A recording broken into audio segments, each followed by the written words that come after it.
या उन्हाळ्यामध्ये तुम्ही ही अशी मँगो आईस्क्रीम घरच्या घरी कमी वेळात आणि कमी साहित्यामध्ये अगदी सहजरित्या बनवू शकता. आज आपण घरच्या घरी क्रीमयुक्त आणि टेस्टी मँगो आईस्क्रीम बनवणार आहोत. लहान मुलांपासून अगदी मोठ्यांपर्यंत सर्वांना आवडणारं मँगो आईस्क्रीम अगदी कमी वेळात सहज तयार होते. मँगो आईस्क्रीम बनवण्यासाठी सर्वात आधी 2 ते 3 आंबे घेऊयात. आंब्याला स्वच्छ पाण्यामध्ये धुवून घेऊयात. मी इथे केसर आंबा वापरला आहे. तुम्ही इथे कोणताही आंबा वापरू शकता. आंबा स्वच्छ धुवून घेतल्यानंतर तो बारीक कट करून घेऊयात. कट करून घेतलेल्या आंब्याचे छोटे छोटे स्लाइस करून घेऊया, जेणेकरून ते मिक्सर जारमध्ये पटकन बारीक होतात. आंब्याचा पूर्ण गर एका बाउलमध्ये काढून घेऊयात.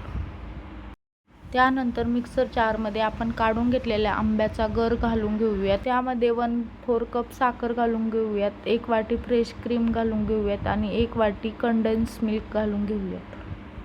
त्यानंतर अर्धा कप दूध घालून घेऊयात आणि मिक्सर जारमध्ये छान असं बारीक करून घेऊयात. आता हे बारीक करून घेतलेलं मिश्रण आपण एका डब्यामध्ये सेट करून घेऊयात. मिश्रण 2-3 वेळा टॅप करून घेऊयात आणि त्यावरती आंब्याचा गर घालून घेऊयात. आईस्क्रीममध्ये बर्फ होऊ नये यासाठी एक प्लॅस्टिकचा पातळ कागद घेऊयात आणि तो आईस्क्रीमवरती पूर्णपणे लावून घेऊयात आणि त्याला झाकण लावून ठेवून देऊयात. 8-9 तास आईस्क्रीम फ्रीजमध्ये ठेवूयात. 9 तासानंतर आईस्क्रीम आपण बाहेर काढून घेऊयात आणि त्यावरचा कागद काढून घेऊयात. आईस्क्रीम खूप क्रीमयुक्त झालेली आहे, तुम्ही पाहू शकता.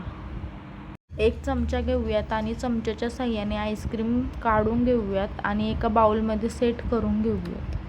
तयार आहे आपली क्रीमयुक्त मँगो आईस्क्रीम घरच्या घरी कमी साहित्यामध्ये कमी वेळामध्ये.